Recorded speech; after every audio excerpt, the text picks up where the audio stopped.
Gloire au Seigneur, amen. Voilà, merci à Dieu pour ces beaux cantiques.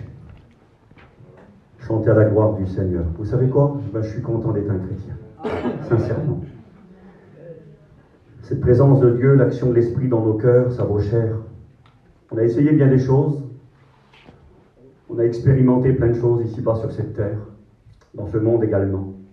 Et on n'a rien trouvé de plus beau que Jésus-Christ. On n'a rien trouvé de meilleur. C'est extraordinaire, on peut être chez soi tout seul, et puis on rentre en communion avec lui, et cette onction de l'Esprit qui remplit nos cœurs, il n'y a rien qui peut l'expliquer. Mais il n'y a rien non plus qui peut la remplacer. C'est quelque chose d'extraordinaire. Christ est vivant. Nous l'avons rencontré. Il vit en nous. Nous sommes des gens lucides, on a les pieds sur la terre, mais notre cœur est dans le ciel. Jésus est vivant. Alléluia. Et ce soir, présent dans ce lieu, il désire nous parler parce qu'il nous aime. Que Dieu soit glorifié et que Dieu soit béni. Il y a de cela quelques années en arrière, je partais pour l'Irlande avec des copains, on allait faire un voyage missionnaire, et puis donc j'ai pris mon train, je sais plus où j'étais, en Bretagne ou à Angers, j'ai pris le train. Et puis le train, il faisait une halte ici, en région parisienne, à côté de Walt Disney, là-bas, il faisait une petite halte, il fallait changer de train pour ensuite aller jusqu'à Beauvais, je crois, enfin quelque chose comme ça, peu importe. Enfin, il a fallu que je descende, et puis attendre le second train pour prendre mon avion. Et là, il y avait tout un programme devant moi. Il y avait l'avion pour aller en Irlande, il y avait les visites, il y avait l'œuvre de Dieu, il y avait tout ce programme qui était là. J'avais mon petit sac à dos, dans lequel je trouvais ma Bible, mon passeport, un petit peu d'argent certainement, et puis mon sac avec mes habits. Et puis là, je suis descendu du train. J'ai posé mon sac, ma valise, et puis j'ai attendu le prochain train, quelques minutes. Et puis là, le train est arrivé. C'est ce que j'ai fait, je suis monté simplement dans le train. Et quand je suis monté dans le train, je me suis rendu compte que j'avais oublié mon sac à dos, dans lequel se trouvait mon passeport, peut-être mon argent, enfin, des choses importantes étaient là, et ma Bible. Et là, j'ai calculé, je suis à l'intérieur du train, j'ai la valise, mais là-bas, il y a le sac. Si j'ai pas le sac, je ne peux pas partir quand même. Comment je fais? Je me dépêche. J'ai pris ma valise au cas où, je suis descendu, et quand je suis descendu, très rapidement, j'ai chopé mon sac à dos, j'ai fait demi-tour, mais au moment de remonter dans le train, et j'ai vu les portes qui allaient se fermer juste devant moi. Et quand les portes vont se fermer, ça veut dire je loupe l'avion, il n'y a plus de voyage en Irlande, et puis tout tombe par terre. Et je me dépêche, mais je suis fait. Et là, il y a un jeune qui est là, un jeune Algérien, il voit la scène, un jeune Maghrébin, il voit la scène, il voit tout ça. Il voit que je me dépêche, il voit que je descends, il voit que je suis foutu. Quoi. Vous savez ce qu'il a fait? Il s'est jeté sur la porte du train. Vrai ce que je vous dis. Il s'est jeté sur la porte, il l'a bloqué. Il a dit, monsieur, allez-y, vite, vite, vite, allez-y. Quand il a dit ça, je me suis faufilé, j'ai glissé. James Bond. Il n'aurait pas fait plus rapide que moi. Ça s'est joué à une petite seconde. Il a tenu la porte et à une seconde, j'ai pu monter dans le train. Et ensuite, j'ai fait mon voyage et puis tout s'est bien déroulé. Mais tout s'est joué à une seconde. Parce qu'une personne a eu l'amabilité de bloquer la porte et de me donner le moyen de monter. Eh bien, ce soir, c'est ce que j'aimerais essayer de faire dans cette réunion. J'aimerais essayer de vous dire avec beaucoup de sérieux, il faut monter vite dans le train de l'Évangile. Parce que bientôt, la porte va se refermer. Et il n'y aura plus le temps de monter. J'aimerais être comme ce petit jeune qui a bloqué la porte et qui m'a dit « Monsieur, allez-y, dépêchez-vous ». Et à grande vitesse, je suis monté et j'ai pu faire mon petit voyage. À la limite, j'aurais loupé l'Irlande, c'était embêtant. Mais malheureusement, bientôt, ce qui va arriver pour certains, c'est le ciel qui va être loupé. Et nous, les serviteurs de Dieu, les chrétiens et les chrétiennes, on essaye de bloquer un petit peu et de dire « Montez vite, la porte va se fermer ». J'ai un ami à moi qui est serviteur de Dieu à Angers, un copain, qui s'appelle Mimi. C'est le pasteur de l'église, l'un des responsables, et il a vécu une expérience spirituelle particulière il y a quelques années en arrière. Il était à Amboise, à côté de Tours. Didier, tu connais Amboise? Bien sûr, un petit peu. Et donc il était là-bas, dans un magasin, je ne sais pas, un Intermarché, peu importe, un petit magasin, en train de faire des commissions. Il avait des choses à prendre, c'était un samedi, je crois. Puis il a dit, tiens, il faut jouer au magasin, j'ai des bricoles à prendre. Il est parti dans le magasin prendre ses bricoles. Et quand il est rentré dans le magasin, il a pris un petit caddie, et puis il poussait son petit caddie, puis il prenait les articles qu'il avait besoin. Il passait dans les rayons, j'ai besoin de ça, il mettait ça dedans, il mettait... Puis tout d'un coup, pendant qu'il est en train de faire ses petits achats, le Saint-Esprit lui parle. Vous savez, nous les chrétiens, on n'est pas Jeanne d'Arc, on n'écoute pas des voix, mais on connaît la voix du Seigneur. Jésus a dit, je suis le bon berger, et mes brebis reconnaissent ma voix. Nous savons quand Dieu nous parle. Et puis là, dans son cœur, le Seigneur commence à lui parler, et il lui dit, Mimi, il faut que tu sortes tout de suite du magasin. Bizarre, hein? va faire ses commissions, et le Saint-Esprit lui dit, il faut sortir. Alors il se dit, il chasse l'idée, il dit, je suis fou, j'ai 3-4 bricoles à prendre, je fais mes affaires. Et le Saint-Esprit lui redit une deuxième fois, Mimi, sort tout de suite du magasin. Alors là, il voit que c'est sérieux, il sent que ça parle fort dans son cœur, et il décide d'obéir. J'aimerais vous dire que c'est important d'obéir à Dieu, même si on ne comprend pas tout. Et il a décidé d'obéir. Il a pris le caddie, tant pis. Il a laissé toutes les affaires dans le magasin, il a tout laissé, et puis il est sorti. Dans lui, il s'est dit, mais je suis complètement fou. Je suis en train de faire mes petites affaires, je vais rentrer, ma femme me dit, t'as été où au magasin, t'as rien ramené, mais t'es malade, qu'est-ce que t'as fait? Il obéit. Il va devant la porte, et puis il sort, les gens le regardent, c'est quoi ça? Il a pris des articles, il a tout laissé dans le magasin, puis il repart. Et donc il part. Et quand il arrive devant la porte, il rend ce témoignage, le frère, quand il arrive devant les portes, il s'ouvre tout seul, les portes s'ouvrent, et quand il fait un pas ou deux, les portes se referment, et quand ça se ferme, il écoute une grosse explosion derrière lui. Au niveau de la boucherie, les bouteilles de gaz ont explosé, quelque chose comme ça. Enfin, un grand accident très grave s'est produit à l'intérieur du magasin, très très grave. Et au moment où il est sorti, les portes, la sécurité s'est mise en route, les portes ont bloqué. Et les gens qui étaient derrière ont essayé vite de sortir, ils ne pouvaient plus sortir. Ils étaient bloqués dans le magasin et ça a explosé derrière lui. Il est arrivé dehors, au même moment, son cousin passait, un rendez-vous. Son cousin passait, il dit, qu'est-ce que tu fais? Surpris, il écoutait que ça explosait derrière. Son cousin a dit, monte vite, c'est en train d'exploser derrière toi. Et il est monté dans la voiture et il est parti. Que serait-il arrivé s'il était resté? Mystère. Il serait peut-être mort à l'intérieur du magasin. Mais il a pu sortir. Au moment où il est sorti, les portes sont fermées, la sécurité s'est mise en route et les gens ont resté bloqués à l'intérieur. J'aimerais vraiment ce soir vous amener à réfléchir qu'il est vraiment temps et plus que temps de comprendre qu'il faut prendre des vraies décisions pour le Seigneur. La Bible nous dit ceci. Je vais vous lire l'Écriture quelques instants. Dans l'évangile de Luc, chapitre 13, je l'ai cité hier soir, je crois, mais je vais le lire maintenant. Luc, chapitre 13, verset 23. Il est écrit ceci. Quelqu'un dit à Jésus, « Seigneur, n'y a-t-il que peu de gens qui soient sauvés ?» Être sauvé. Être sauvé, ça veut dire que si je quitte la terre, je vais avec Dieu. Que ce soit par la mort, ou par l'enlèvement de l'Église quand Jésus reviendra. Jésus va revenir. De toute façon, il faudra le rencontrer tôt ou tard. Vous savez, tout le monde va rencontrer Dieu, qu'on le veuille ou pas. Mais tout le monde ne le rencontrera pas de la même manière. Certains le rencontreront comme un sauveur bien-aimé, comme un libérateur, le rencontreront comme une bénédiction, comme une délivrance, et d'autres le rencontreront comme un juge, dont la colère sera terrible. Vous savez, on peut vivre un même événement, à un même moment, et pourtant la portée de l'événement est complètement différente pour l'un que l'autre. Un match de boxe, il se termine. Les 12 rounds sont terminés, le gong retentit. Il y en a un qui va lever les bras au ciel, victoire, il est content. L'autre va baisser la tête contre le sol, défaite. C'est le même événement, le même coup de gong. Pour un, c'est la victoire, pour l'autre, c'est la défaite. Match de ballon, match de foot, ça se termine. Grand tournoi international, Coupe du Monde. Le tournoi se termine. À la fin du match, quand le coup de sifflet retentit, il y en a 11 qui vont lever les bras vers le ciel et crier victoire. Il y en a 11 qui vont baisser la tête et pleurer. C'est le même événement, au même moment. Ils écoutent le même son. Pour certains, ça sera la victoire. Pour d'autres, ça sera la défaite. Pour certains, ça sera la joie. Pour d'autres, ça sera la souffrance, la peine. Et c'est exactement ce qui va se produire très bientôt. Un signal donné à la voix d'un archange et au son de la trompette de Dieu. Il y a des hommes et des femmes qui intelligemment ont décidé de faire la paix avec Dieu et qui, lorsque la trompette de Dieu retentira, partiront dans la gloire. Et ça sera pour lui, ça sera pour eux la joie, l'allégresse, la délivrance, la victoire, la paix, le bonheur, et les mots nous manquent pour expliquer le ciel. Mais pour d'autres, ça sera au même moment l'horreur qui commencera, à haut niveau, le cauchemar qui deviendra réalité sur la terre. Et on doit avertir, il y a les deux alternatives, il y a les deux possibilités. Les gens vivront le même événement. Pour certains, ça sera glorieux. Pour les autres, ça sera une grande défaite. Et tout dépendra de votre choix ce soir. Amen. Y a-t-il que peu de gens qui soient sauvés? Et Jésus répondit, efforcez-vous d'entrer par la porte étroite, car je vous le dis, beaucoup chercheront à entrer et ne le pourront pas. Quand le maître de la maison se sera levé, Jésus est assis aujourd'hui. Il est assis à droite du trône de Dieu jusqu'à ce que Dieu ait fait de ses ennemis son marchepied, dira l'Épître aux Éphésiens. Il semblerait qu'occasionnellement Jésus se lève. Lorsqu'un chrétien quitte la terre, Jésus le reçoit dans la gloire. Nous trouvons ça dans les Actes des Apôtres, lorsque le diacre de Jérusalem va s'éteindre, Étienne, et que la mort arrive. Il n'est pas dans le désespoir. Il est écrit qu'il va prendre la parole et il va dire ceci: je vois le ciel ouvert. Et je vois Jésus debout à droite du trône de Dieu.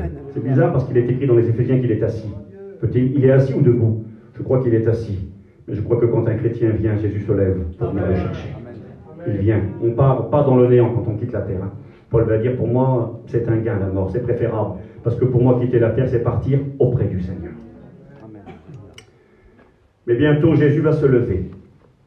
Quand le maître de la maison se lèvera et aura fermé la porte, c'est lui qui fermera la porte.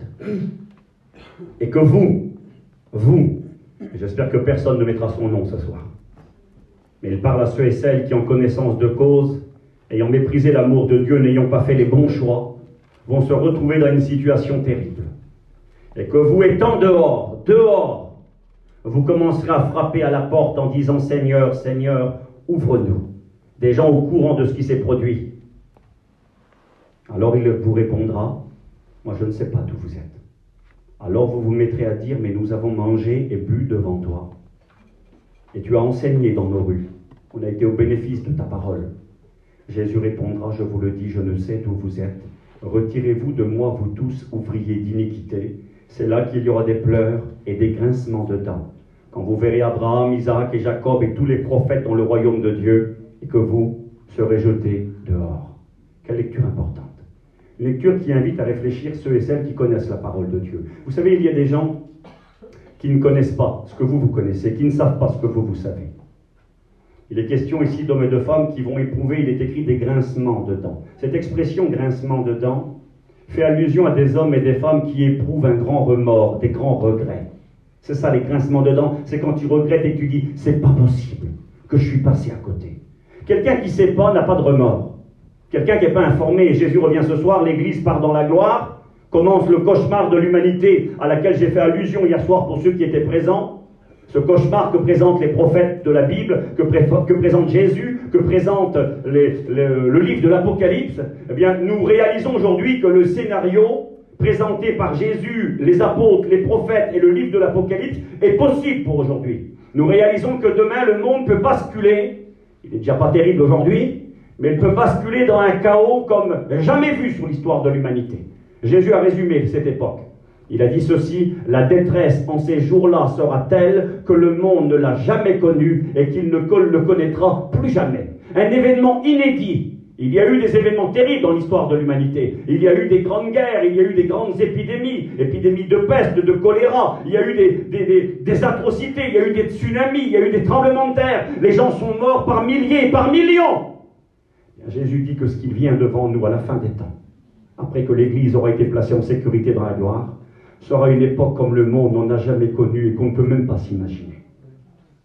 Dans l'horreur, dans la terreur, dans le cauchemar, dans la souffrance. Et c'est devant nous. Aujourd'hui, le scénario biblique peut s'accomplir à tout moment. La seule chose qui manque pour que cela arrive, c'est que l'Église soit enlevée et qu'elle parte dans la gloire. Alors la grande question, et c'est ce que je me dis dans mon cœur, et je pensais à vous, je pensais à la réunion de ce soir, la grande question n'est pas forcément de savoir quand exactement Christ reviendrait. Parce qu'en réalité, personne n'est en mesure de savoir le jour exact, c'est vrai. Bien qu'il est écrit que nous, 1 Thessaloniciens chapitre 5, nous ne sommes pas des ténèbres pour que ce jour nous surprenne comme un voleur, nous sommes des enfants de la lumière. Amen. Et quelle est la lumière qui nous éclaire? C'est marqué dans le psaume 119, verset 105 ou 115, je crois que c'est 105, c'est écrit: ta parole est une lampe à nos pieds, une lumière sur notre sentier. Nous sommes éclairés par la Bible, donc nous sommes conscients, nous savons. Nous avons le discernement des temps. D'ailleurs, Jésus l'a reproché aux disciples à l'époque et puis aux gens qui le côtoyaient. Il va dire: hypocrite que vous êtes, vous ne savez pas discerner en quel temps nous sommes. Vous savez discerner le ciel. Quand le soir le ciel est rouge, vous dites demain il fera beau. Et vous ne discernez pas les temps dans lesquels nous sommes. Donc nous discernons. Nous savons, nous connaissons. Et je vais le dire ce soir, pas simplement les chrétiens engagés avec Dieu, mais même nos amis et nos familles qui sont là ce soir. La majorité savent que Christ va revenir. Et savent que le temps est proche. Et vous savez, il n'y a pas besoin d'être un grand prophète et un grand savant. Parlez avec le premier venu dans la rue. Et demandez-lui: qu'est-ce que vous pensez du temps que nous vivons aujourd'hui? Est-ce que vous pensez que c'est normal? La majorité des gens vous diront, on s'attend à une grande catastrophe. Les gens le ressentent, ça, ils voient que ça tourne pas rond, ils voient que c'est pas clair, ils voient que ce que nous vivons est étrange. Hein, la situation instable en Russie, la situation du coronavirus qui n'est pas encore réglée, la grande crise économique sanitaire qui se pointe à l'horizon et qui déjà touche des multitudes, le monde réalise qu'on va droit dans le mur. Il réalise que ça ne va pas durer longtemps. Alors on est tous conscients, la Bible nous a enseigné ces choses, donc la grande question n'est pas de savoir exactement quand il va revenir, la grande question est de savoir si nous sommes prêts pour ce retour. C'est ça la grande question réalité. Un jour le président Jimmy a fait une expérience, je l'ai déjà partagée dans certaines réunions, c'est pas grave, ça ne me dérange pas, c'était une expérience spirituelle et bénéfique. Il était en train de conduire son auto à l'époque, ça fait plusieurs années en arrière, il était en train de conduire son véhicule, c'était le soir, il faisait noir, il tombait de l'eau. Et puis à un moment donné, il y a eu un problème sur la route, il y avait du vent, et il y a une branche d'arbre qui est tombée sur la route et qui bloquait la route. Et puis il expliquait, le frère à l'époque, qu'il n'y avait plus moyen de passer, les véhicules étaient tous bloqués, et puis les gens qui étaient dans les véhicules devant lui ont décidé de descendre, et puis de débarrasser les branches pour pouvoir reprendre leur chemin.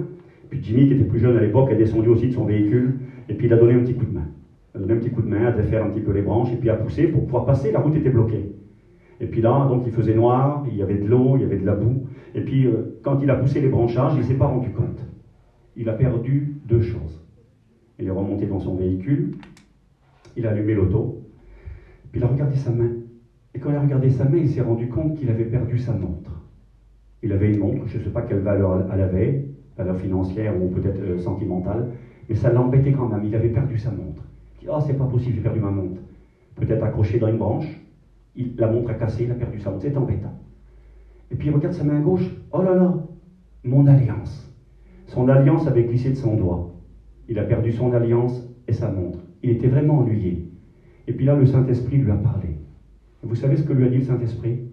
Il lui a dit, Jimmy, aujourd'hui, de nombreuses personnes, de nombreux chrétiens, ne savent même plus à quelle heure nous sommes. À l'horloge de Dieu, ils ont perdu leur montre.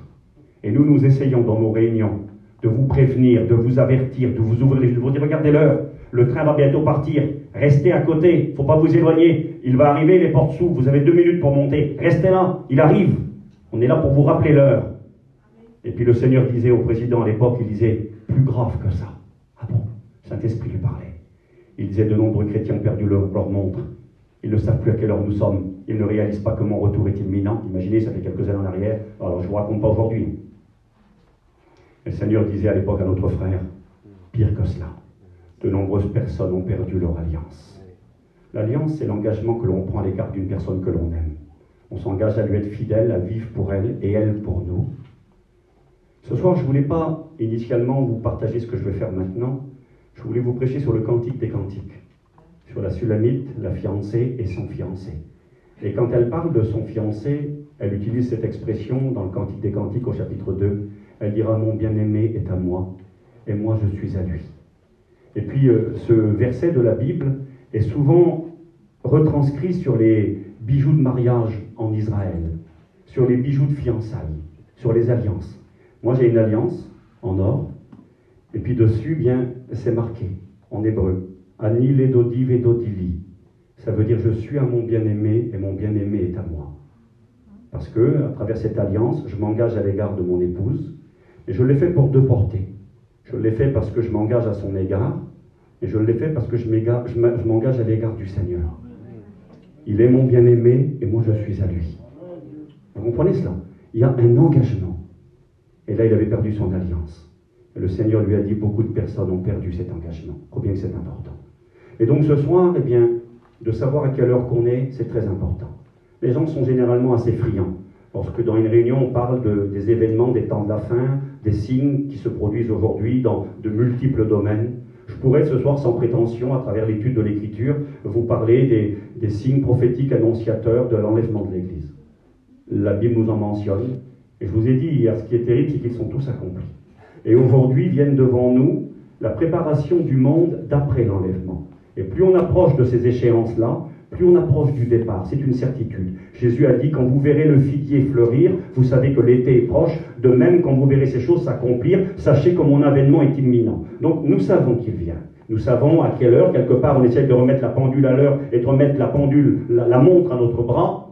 Mais je le répète, le plus important, Ce n'est pas la montre. Le plus important, c'est l'alliance. Parce que même si je ne suis pas conscient des temps, même si je ne comprends pas tout, même si je ne peux pas expliquer l'Apocalypse et les prophéties et tout ça, dans mon cœur, je sais qu'il revient. Et ce qui compte, c'est que mon alliance, elle est à ma main.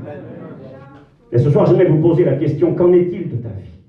Qu'en est-il de ton alliance? Es-tu comme ces gens-là qui, lorsque Christ reviendra, il est écrit ceci, nous l'avons lu, quand la porte aura été fermée et que vous, étant dehors, vous commencerez à frapper en disant « Seigneur, Seigneur, ouvre-nous » Jésus dit « Je vous le dis, beaucoup chercheront à entrer et ne le pourront pas. » Ça veut dire qu'il y a beaucoup de gens qui auront la montre, qui sauront ce qui s'est produit, qui sauront en quel temps nous sommes, mais qui malheureusement n'auront pas l'alliance, ou auront perdu leur alliance, leur engagement d'amour à l'égard du Seigneur.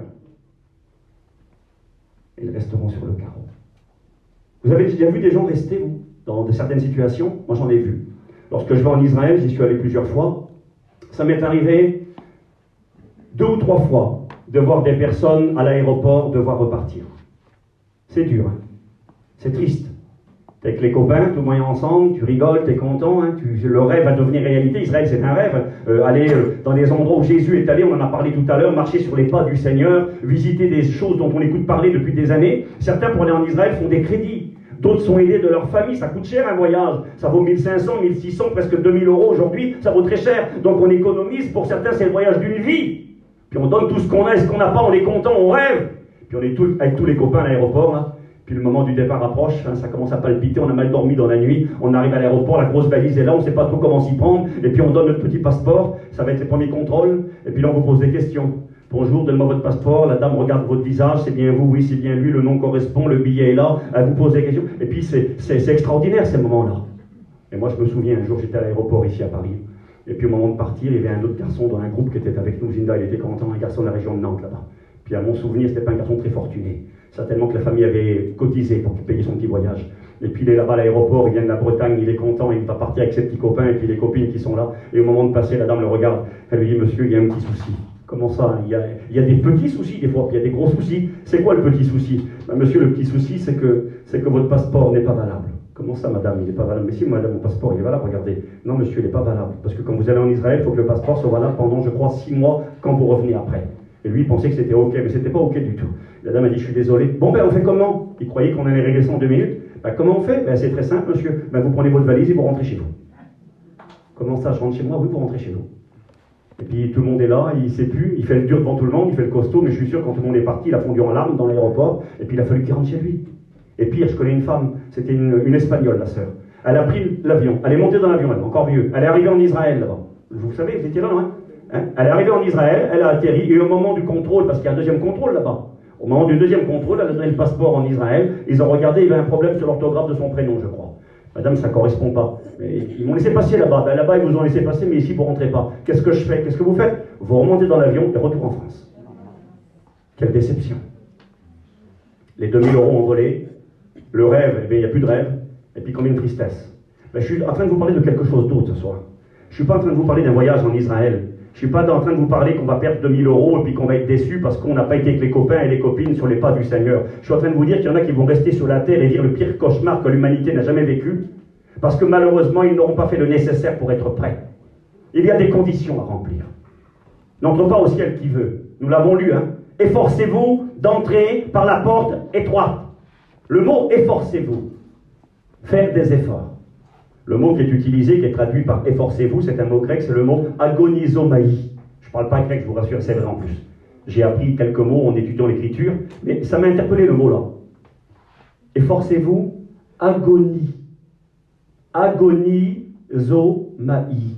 Il y a le mot agonie dedans. Ça veut dire lutter jusqu'à l'agonie. Agonir, c'est pas rien, c'est pas un petit effort. Quand tu dis il est arrivé à l'agonie, c'est-à-dire il est presque mort. C'est lutter à l'extrême. C'est vraiment mettre tout son cœur et dire Seigneur, il ne faut pas que je loupe ce rendez-vous. C'est trop important. C'est pas une histoire d'affaires là. C'est pas gagner 1000 euros, 10 000 euros, acheter une auto, un terrain, une maison, un camion, un voyage. C'est bien plus que cela.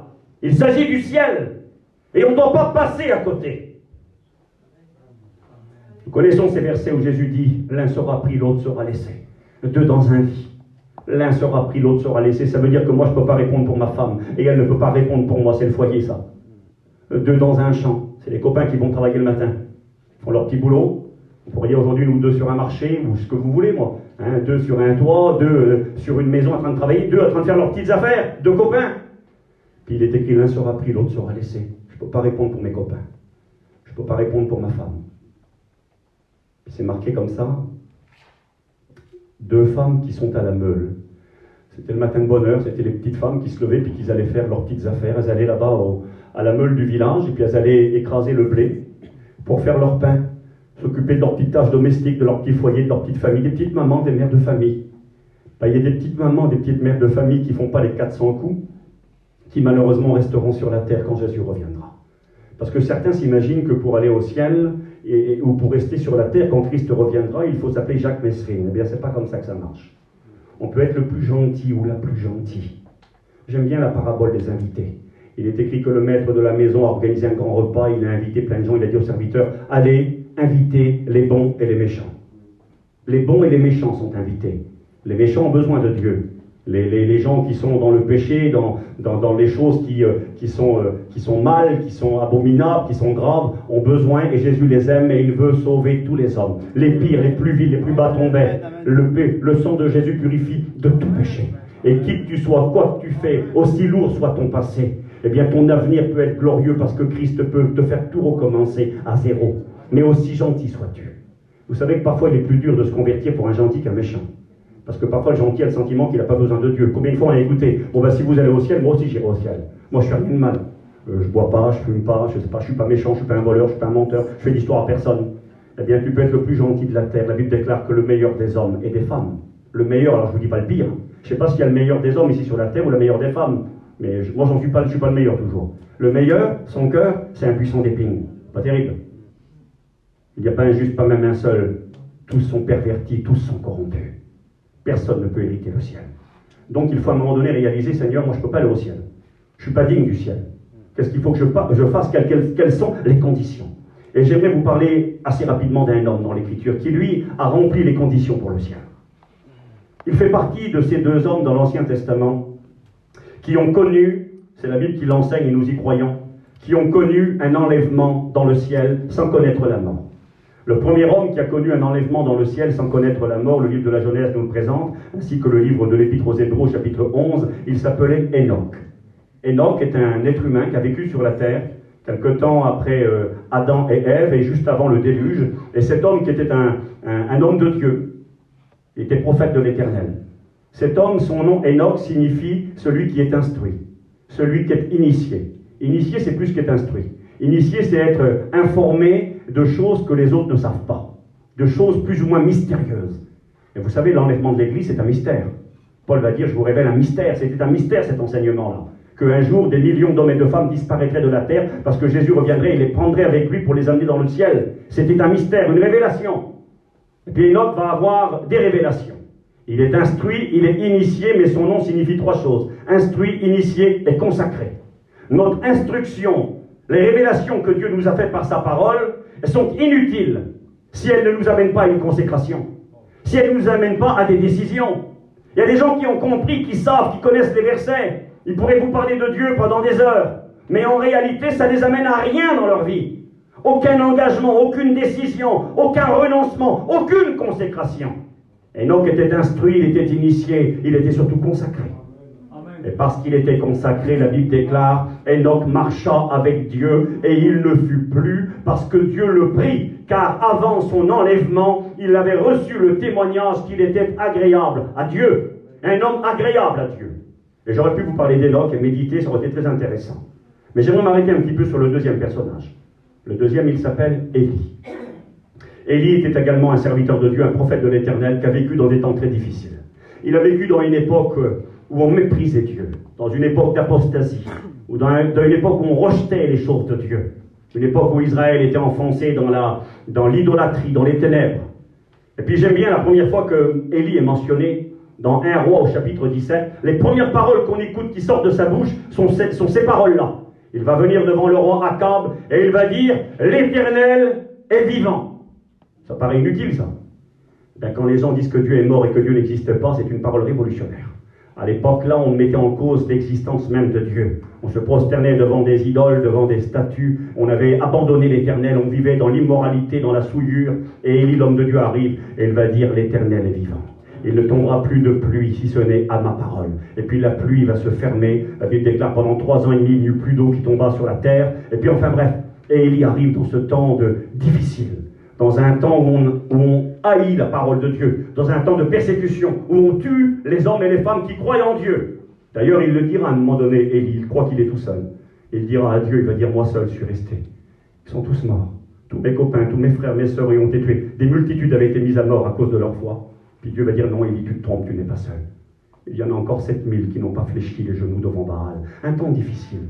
Un temps tellement difficile qu'à un moment donné, l'homme qui s'appelle Élie, avant qu'il ne soit enlevé au ciel, j'aime le rappeler. Je vous invite à faire cette démarche personnelle pour ceux qui lisent la Bible et qui aiment la parole de Dieu. Vous pourrez, en étudiant l'Écriture, vous apercevoir que la Bible présente plusieurs personnes qui ont connu un enlèvement dans le ciel.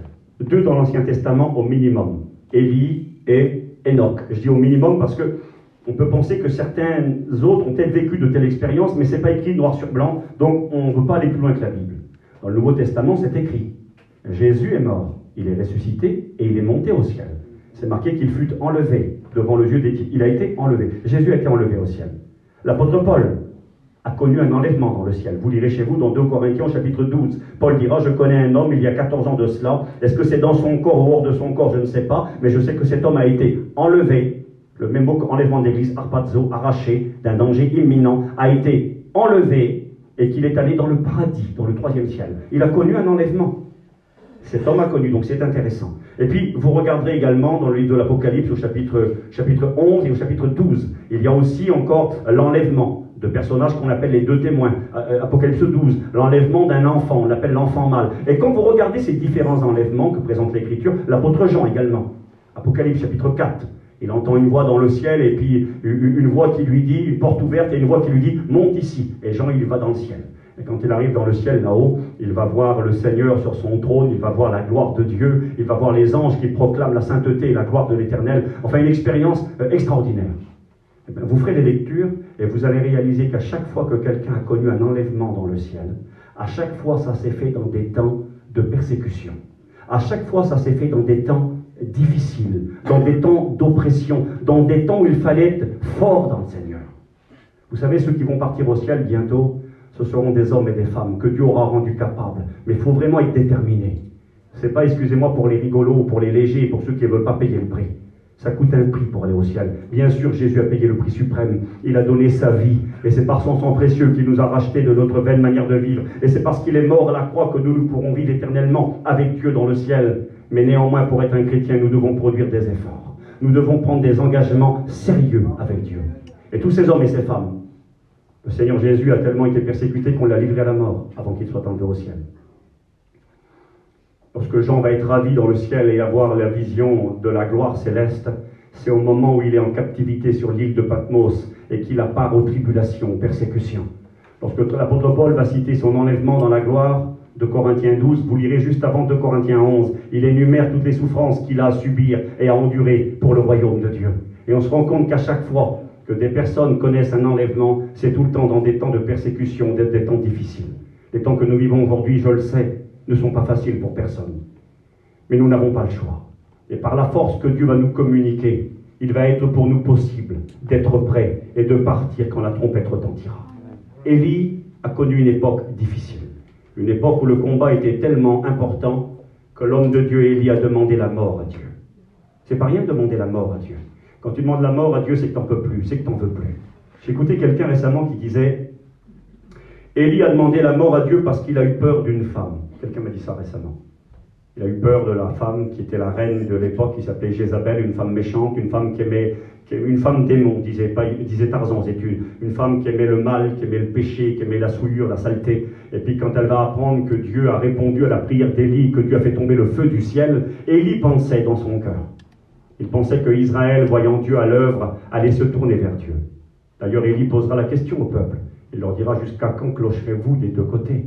Si l'Éternel est Dieu, suivez l'Éternel. Et si Baal est Dieu, servez Baal. Mais choisissez qui vous voulez servir. À un moment donné, il faut choisir. On ne peut pas être entre deux chaises assis. Il faut prendre une décision. Amen, amen.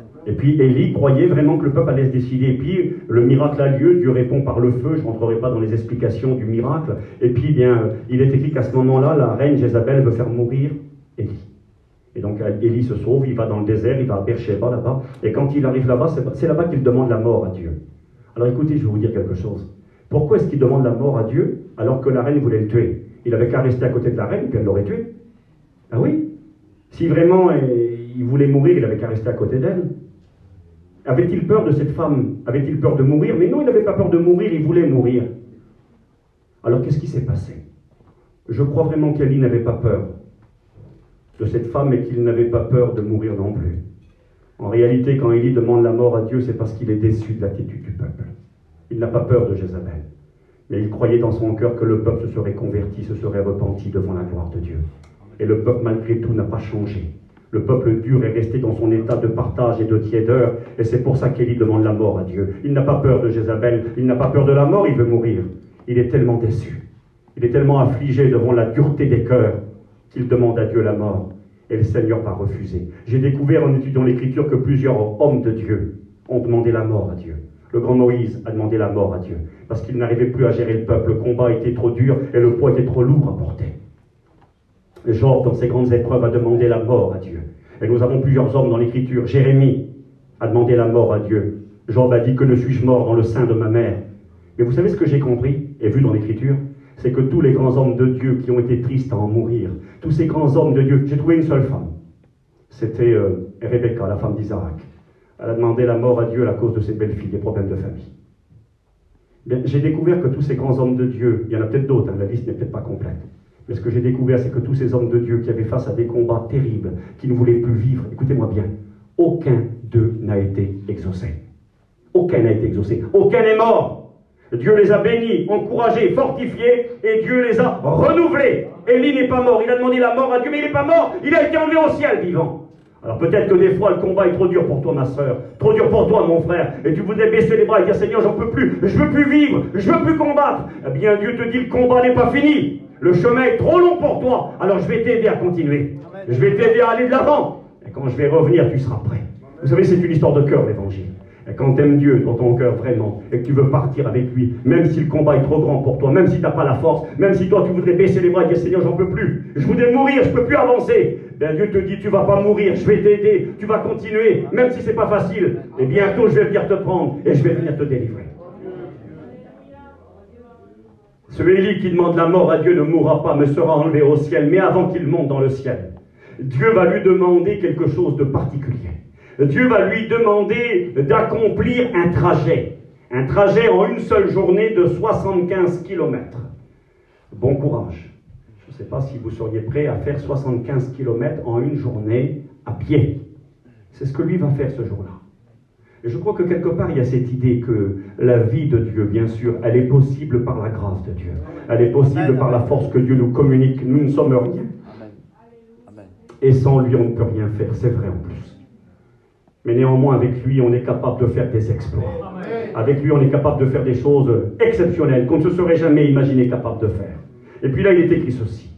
2 Rois, chapitre 2, verset 1er. Lorsque l'Éternel fit monter Élie au ciel. Élie va monter au ciel. L'enlèvement d'Élie. Lorsque l'Éternel fit monter Élie au ciel dans un tourbillon, Élie partait de Gilgal. Il était avec Élisée, son étudiant, son ami, le frère qu'il formait. C'était son élève. Élie dit à Élisée, « Reste ici, je te prie, car l'Éternel m'envoie jusqu'à Béthel. » Et j'aime bien ce que Élie fait. Dieu lui dit, « Écoute Élie, tu vas partir aujourd'hui au ciel. Je veux que tu quittes Gilgal et que tu ailles à Béthel. » J'ai regardé la distance pour aller de Gilgal à Béthel, 30 km. Et il regarde son petit copain à côté, il lui dit, écoute, reste ici, je te prie. Dieu m'a parlé à moi, sous-entendu, tu n'es pas obligé de le faire. Moi, je ne peux pas décider pour toi. Dieu m'a demandé à moi de le faire et moi, je vais le faire. Toi, tu feras ce que tu veux. Reste ici. Et Élisée dit non, moi, je ne reste pas là. Je te suis et je fais le même trajet que toi. Parce que vous savez, les choses de Dieu, je vous l'ai dit et le répète, c'est quelque chose de personnel. Il y a des enfants qui croient que parce que les parents sont chrétiens, qu'ils iront au ciel. Eh bien, c'est faux. Un homme a dit cette parole un jour. Il a dit, Dieu n'a pas de petits-enfants. il a des enfants. Nous, on a des petits-enfants, les enfants de nos enfants sont nos petits-enfants. Eh bien, moi, si je suis chrétien et que Dieu est mon père, mes enfants ne sont pas les petits-enfants de Dieu. Dieu n'a pas de petits-enfants, il n'a que des enfants. Mes enfants doivent accepter Dieu pour devenir les enfants de Dieu. Mes petits-enfants devront accepter Dieu pour devenir les enfants de Dieu. Dieu n'a que des enfants, il n'a pas de petits-enfants. Donc merci à Dieu pour ceux qui ont des parents chrétiens, des parents serviteurs de Dieu, pour ceux que l'oncle c'est le pasteur un tel ou le pasteur un tel, merci à Dieu. Mais c'est pas parce que ton oncle c'est le pasteur un tel ou ton père ou ton frère ou ton mari qui ira au ciel. C'est quelque chose de personnel. Et le grand Élie va dire au jeune Élisée, écoute Élisée, Dieu m'a dit, va là-bas, qu'est-ce que tu fais toi? Tu peux rester là. Non, moi je te suis. Et quel bonheur quand on est capable de dire, oui, moi aussi je veux aller au ciel. Moi aussi je veux entreprendre la même direction. Je lis avec vous rapidement. Élie dit à Élisée, reste ici, je te prie car l'Éternel m'envoie à Béthel. Élisée répondit, l'Éternel est vivant, ton âme est vivante, je ne te quitterai pas. Ils descendirent tous les deux à Béthel. Les fils des prophètes qui étaient à Béthel sortirent vers Élisée et lui dirent, sais-tu que l'Éternel enlève aujourd'hui ton maître au-dessus de ta tête? Et il répondit, oui, je le sais. Élie dit maintenant à Élisée, Élisée, reste ici, je te prie, car l'Éternel m'envoie maintenant à Jéricho. J'ai regardé Béthel, Jéricho, 25 km. Dieu me dit maintenant, tu m'as obéi, tu es arrivé à Béthel, ok, maintenant il faut aller plus loin. Il faut aller plus loin, c'est-à-dire, oui, maintenant il faut aller jusqu'à Béthel, 25 km. Il fait la route à Béthel, il dit encore une fois à Élisée, Élisée, si tu veux, reste ici. Dieu me demande, et Élisée dit, non, moi je te suis, je vais avec toi. Ils arrivent à Béthel, et arrivés à Béthel, on est ensemble, quelques instants, c'est marqué comme ça, arrivé à Béthel. Élie dit à Élisée, reste ici, je te prie, car l'Éternel m'envoie maintenant au Jourdain. Élisée répondit, l'Éternel est vivant, ton âme est vivante, je te suivrai. Jéricho, Jourdain, 20 km. 30, 25 et 20. Ça fait 75 km en tout. Et puis là, c'est marqué un peu plus loin, je lis l'écriture. Lorsqu'ils eurent passé le Jourdain, Élie dit à Élisée, demande ce que tu veux que je fasse pour toi, etc. Et après, c'est marqué ceci, comme il continuait à marcher, il était à 75 km, comme il continuait à marcher en parlant, voici un char de feu et des chevaux de feu les séparèrent l'un de l'autre, et Élie monta au ciel dans un tourbillon. Quitte Gilgal, va à Béthel, quitte Béthel, va à Jéricho, quitte Jéricho, va au Jourdain. Il arrive au Jourdain, il ne peut pas passer. Le Jourdain est un fleuve, à certains endroits très puissant, très impétueux. Il est là bloqué devant le Jourdain, il ne peut pas passer. Il va falloir un miracle de Dieu pour traverser le Jourdain, avant d'être arrivé au ciel. Et il est écrit que Dieu va arrêter le Jourdain dans sa course. Comme les eaux de la mer Rouge pour le peuple d'Israël qui quittait le pays d'Égypte devant Pharaon, le Jourdain va s'arrêter et s'ouvrir en deux de manière miraculeuse. Et puis Élie va traverser à pied sec avec Élisée. Et une fois qu'il a traversé le Jourdain sur l'ordre du Seigneur, il continue à marcher. Et c'est à ce moment-là qu'un char apparaît. Un char va séparer Élie d'Élisée. Et il va être enlevé à grande vitesse dans le ciel dans un tourbillon. Pourquoi Dieu a-t-il demandé à Élie de faire ce périple de 75 km ce jour-là? Il aurait pu rester chez lui tranquille, avec ses amis, sa famille. Supposons qu'aujourd'hui, ça serait mon dernier jour sur la terre, et que le Seigneur me dise, Steve, demain soir, à 20h30, tu pars au ciel, je reviens. Je ne crois pas que je m'amuserais à faire à pied 75 km. J'essaierai de passer du temps avec ceux que j'aime, avec mes amis, essayer de les convaincre, de leur parler. Et c'est peut-être ce qu'Élie a fait ce jour-là. Parce que dans ces différentes villes, il y avait des hommes et des femmes, il y avait des prophètes de Dieu, des frères qui allaient annoncer la parole de Dieu. Et peut-être qu'il allait leur donner des consignes, on peut supposer plein de choses. Maintenant, sans aller trop loin dans les suppositions. Quitte Gilgal, va à Béthel. J'ai regardé ce que signifiait Gilgal. Gilgal, c'est une ville dont le nom signifie en français ce qui roule, ce que l'on tourne. Rouler, ça veut dire exactement. Ça veut dire aussi une autre chose, j'y viens dans 2 secondes. Mais rouler. Et Dieu m'a donné cette pensée. Regardez ce que dit la Bible de cette ville de Gilgal. Les versets de l'Écriture nous parlent de cette ville. Et elle dit ceci. Osée, chapitre 9, verset 15. Écoutez ce que Dieu dit de Gilgal. La ville qui signifie rouler, tourner en rond. Toute leur méchanceté se montre à Gilgal. À Gilgal, ils ont montré là toute leur méchanceté. C'est là, dit le Seigneur, que je les ai pris en aversion. C'est un mot compliqué, aversion.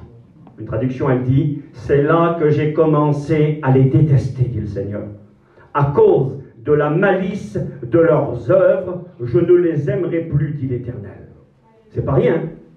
À Gilgal, la méchanceté est manifestée à un niveau inégalé, et Dieu dit, c'est là que je les ai pris en horreur.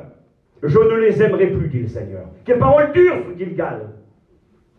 Gilgal, pour vous et moi, frères et sœurs amis, est un rappel du monde dans lequel nous vivons, vous et moi. Un monde où la vie sans Dieu ne rime à rien. Un monde où on tourne en rond. Un monde insensé où la vie est stupide. C'est quoi la vie sans Dieu? Allez, Dieu n'existe pas, il n'y a rien après la mort et tout se termine à la tombe. À quoi ça rime tout ça? Grandir, vieillir, se marier, avoir des enfants? Oui, mais entre-temps, il n'y a pas que ça. Il n'y a pas que grandir, vieillir, se marier, avoir des enfants, avoir un terrain, une maison. Entre-temps, il y a quoi? Ben, il y a la maladie qui vient. Il y a les problèmes familiaux qui arrivent. Il y a les difficultés de tout ordre que l'on peut rencontrer. On peut perdre un être cher, tout jeune encore. On peut grandir dans la vie, perdre son père, perdre sa mère. On peut perdre son frère, on peut perdre son fils, sa fille. À quoi ça rime la vie? Il n'y a rien. Je vais évoluer dans la vie. Le proverbe du monde dit métro, boulot, dodo. Je me lève le matin, je vais travailler pour gagner mon pain à la sueur de mon visage, et puis je vais me coucher le soir, et je me lève le matin, et je vais gagner mon pain, et puis si j'ai réussi bien dans la vie, ben je vais m'acheter un terrain, une maison, une caravane, des autos. Mais au milieu de tout ça, qu'est-ce qu'il y a? Il y a la maladie qui va venir, et je vais connaître des difficultés, des problèmes avec mes enfants, avec ceux qui m'entourent, et je vais connaître des problèmes de santé, et je vais perdre ma femme, je vais perdre mon mari, je vais perdre mes parents, et puis on se pose des questions, à quoi ça rime tout ça? Vous savez, qu'est-ce que Paul a conclué? Sa conclusion? Dans 1 Corinthiens chapitre 15, Paul va dire ceci. Il va dire, si Christ n'est pas ressuscité d'entre les morts, on est des menteurs, des faux témoins. Ceux qui sont morts sont perdus, il n'y a rien après la mort, tout est fini. Eh bien, s'il n'y a rien après la mort et que l'évangile c'est du cinéma, et qu'il n'y a pas de Dieu, eh bien, Paul va dire ceci. Il va dire, eh bien, mangeons et buvons, parce que demain nous mourrons. C'est ce que ça veut dire manger et boire. Ça ne veut pas dire manger un casse-croûte et puis boire un verre d'eau. Ça veut dire allons-y à fond. Moi je comprends, j'approuve pas, hein. Mais je comprends. Je comprends quelqu'un qui ne connaît pas Dieu et qui, devant le ridicule de la vie, devant les épreuves de la vie, devant les souffrances que réserve la vie à chacun aura son lot de misère. Ben, je comprends que des hommes et des femmes sombrent dans l'alcool, sombrent dans la drogue, sombrent dans toutes ces choses qui ne sont pas bonnes, mais qui quelque part abrutissent l'homme, le font oublier la réalité. Combien boire pour oublier? Parce que la vie rime à rien, la vie c'est Gilgal. Le monde est rempli de méchanceté. Non seulement il ne rime à rien, mais c'est rempli de méchanceté. De méchanceté, de mépris, d'indifférence, d'égoïsme, d'injustice. Les conflits familiaux, les conflits avec des amis, t'as pointé un coup de poignard dans le dos, tu comptais sur lui, il t'a trahi. Et combien de déceptions ici-bas. La méchanceté est manifestée dans ce monde dans lequel nous vivions, ce monde duquel nous faisions partie. Nous étions du monde, moi j'étais du monde. Avec mon égoïsme, ma méchanceté. Un jour, ma mère m'a regardé et elle m'a dit, mon fils, si tu savais combien de fois on a pleuré à cause de toi. Avant que je rencontre Jésus, je ne parlerai pas de moi parce que je n'aime pas parler de ma vie. Je n'aime pas parler quand je prêche la Bible, je ne raconte pas ma vie. Mais je vous donne juste ce petit mot et certains le savent ici. Moi, je n'ai pas toujours été ce que je suis aujourd'hui. J'ai rencontré Jésus en prison. J'étais un drogué, j'étais un voleur. J'ai fait des braquages, je suis passé aux assises, j'ai été condamné à 7 ans de prison. Je n'étais pas un bon garçon. J'étais dans les ténèbres, je faisais partie de ce monde méchant, égoïste, qui pense qu'à lui, qui sacrifie les autres. Et ma vie était cassée et brisée. Ma vie rimait à rien, j'étais à Gilgal. Mais un jour, Jésus est venu me chercher à Gilgal. Et il m'a dit, Steve, sors de Gilgal. Reste pas à Gilgal. Viens à Bethel. Va à Bethel. Puis j'ai accepté d'aller à Bethel. Bethel, nous le savons pour ceux qui lisent l'Écriture, pour ceux qui fréquentent nos réunions, Bethel, ça signifie la maison de Dieu. Beth, ça veut dire maison, et elle, c'est Dieu, la maison de Dieu. Celui qui a appelé ce lieu, qui est devenu Bethel, celui qui a appelé ce lieu, donc Bethel, s'appelle Jacob dans la Bible. Jacob, c'est le fils d'Isaac, le petit-fils d'Abraham. Abraham, c'est le père des croyants, l'ami de Dieu. Celui qui a quitté son pays, sa patrie, sur l'appel de l'Éternel, qui a rencontré le Dieu vivant et vrai. Il était idolâtre, il servait les idoles, et puis Dieu s'est révélé à lui. Et Abraham a quitté, a tout abandonné sur l'appel de Dieu. Il est devenu le père du peuple d'Israël. Il est devenu le père des croyants dans le monde entier. Et puis cet Abraham, qui était un homme de Dieu, a eu un fils, Isaac. Et Isaac, il est dit de lui qu'également il va rencontrer Dieu, devenir un serviteur de Dieu, un homme de Dieu, un prophète de l'Éternel. Et puis il va avoir 2 petits garçons, les jumeaux, Jacob et Ésaü. Et puis Jacob, qui grandit dans cette famille, aujourd'hui on dirait chrétienne, dans une famille qui connaît Dieu, eh bien il est intéressé, Jacob, par Dieu. Ça l'appelle, ça l'attire, Dieu l'attire. Son nom signifie à Jacob le trompeur, le tricheur, le supplanteur. Celui qui est prêt à tout pour arriver à ses fins, celui qui n'hésitera pas à mentir. C'était sa nature charnelle. Et puis nous voyons dans l'Écriture que c'est ce qu'il va faire. Il va vouloir prendre la place de son frère, il va tromper son père, il va tricher, il va mentir, il va se faire passer pour celui qui n'est pas. Et à cause des mensonges, vous savez, quand on sème le vent, on récolte la tempête. Et quand on pratique et qu'on consomme le péché, eh bien, il y a un salaire à payer qui est la mort. Le salaire du péché, c'est la mort. Et puis donc Jacob, qui pourtant est attiré par Dieu, qui s'intéresse aux choses de Dieu. Il a écouté parler de Dieu. Il a grandi dans une famille où on connaît Dieu. Mais écouter parler de Dieu, grandir dans une famille où on parle de Dieu, c'est bien. Mais ça ne fait pas de nous des enfants de Dieu. À un moment donné, il faut faire sa propre expérience. Vous savez, un pasteur, je crois qu'il va peut-être venir prochainement ici, dans la région, disait ceci. Il disait, lorsqu'une voiture est en panne d'essence, pour qu'elle fonctionne, qu'est-ce qu'il faut faire? Alors il donnait cette image très simple. Il disait, vous prenez la voiture qui est en panne d'essence, vous la plongez dans une piscine d'essence où il y a 20 000 litres d'essence. Ça fait beaucoup, hein? Vous mettez la voiture dans une piscine de 20 000 litres d'essence. Et dit, vous tournez le démarreur, la voiture ne démarrera pas. 20 000 litres quand même, elle ne démarre pas. Et dit, vous prenez 1 litre d'essence, vous le mettez à l'intérieur du réservoir, vous tournez la clé, elle va démarrer. Là, vous savez, d'évoluer dans un milieu chrétien, et qu'autour de vous, il y a l'évangile, il y a des réunions, des conventions, des cantiques et tout ce que vous voulez. C'est bon, mais à un moment donné, il faut que ça rentre à l'intérieur. Parce que tant que ça ne rentre pas à l'intérieur, eh bien, il ne se passera jamais rien dans ta vie. Ça ne démarrera pas. Jacob a écouté parler de Dieu, je vais vite au fait. Et puis il a plein de problèmes, il a trompé son père, son frère veut le tuer, il s'est fait passer pour son frère, enfin il a plein de soucis qui le dépassent et il décide de fuir et il est tout seul. Et il arrive dans un endroit isolé qui s'appelle Luz. C'est marqué Luz dans vos Bibles. Ça se prononce Luz ou Luz, c'est pas très très grave. Et quand il arrive dans cette région, désertique, c'est là qu'il va rencontrer Dieu personnellement. Le soir, il se couche, il a le cœur gros, il a plein de problèmes. Il ne dort pas dans un bon lit avec une bonne tête d'oreiller, il dort sur un caillou, sur un rocher, sur une pierre. Il dort sur cette pierre et avant de s'endormir, oh Dieu, si tu es vivant, tu vois, je te cherche, je ne te connais pas, mon père m'a parlé de toi, mon grand-père m'a parlé de toi, j'aimerais tellement te rencontrer, j'aimerais tellement faire mon expérience avec toi. Et puis il s'endort le soir à Luz. Luz, ça veut dire en français le virage, l'endroit où ça tourne. Et c'est beau parce que dans la vie de Jacob, ce jour-là, il va y avoir un tournant. Tout va changer. Vous savez, quand vous rencontrez Dieu, tout change. Amen, amen. Moi, je me rappelle le virage dans ma vie. Je me souviens à quel endroit, à quel moment je l'ai rencontré. Et ça a été un changement de direction total. Amen. À Luz, il va rencontrer Dieu. Le matin, il se lève. Vous avez écouté cette histoire. Quand il se réveille dans la nuit, Dieu s'est révélé à lui. Il a fait un songe. Il a vu une échelle qui partait de la terre et dont le sommet touchait le ciel. Et il y avait des anges qui montaient et descendaient sur l'échelle. Et en haut, là-bas, il a vu Dieu. Et Dieu lui a parlé. Et il lui a dit, je suis le Dieu de ton père Abraham. Je suis le Dieu de ton père Isaac. Maintenant, je vais être ton Dieu à toi. Je vais te garder, je vais te protéger. Je prendrai soin de toi. Je rendrai ton nom grand. Et Dieu lui fait des promesses. Et quand il se réveille le matin, il va dire que ce lieu est redoutable. Dieu était dans ce lieu et moi, je ne le savais pas. Et il a changé le nom du lieu. Le lieu qui s'appelle le virage, le tournant dans sa vie décisive. Il va l'appeler Bethel, parce que c'est là qu'il va faire sa rencontre personnelle avec Dieu. Et c'est ce que Dieu voudrait pour chacun. Vous savez, si on veut aller au ciel, si on veut connaître l'enlèvement et partir quand le Christ reviendra, la première condition, la première marche à gravir est la marche de la rencontre avec Dieu. On peut adhérer intellectuellement. On peut dans son cerveau dire oui, c'est vrai, j'y crois, c'est bien. Jésus va revenir, la Bible est la vérité. Vous savez, j'ai compris et réalisé avec le temps. On peut intellectuellement, parlant, convaincre quelqu'un que Dieu est vivant. Ils ont fait un livre récemment, vous l'avez peut-être acheté, je l'ai acheté le livre, il est chez moi. C'est un livre qui parle de la science et Dieu. Des éminents scientifiques sont arrivés à la conclusion que Dieu est vivant, que Dieu existe, et que la Bible est vraie, extraordinaire. Ça a passé aux informations. Les grands scientifiques disent Dieu existe. Bien écoutez-moi bien, même si on peut prouver que Dieu existe à quelqu'un et le convaincre que c'est vrai, ça ne fera pas de lui un chrétien. Dans sa tête, il dira oui, c'est vrai.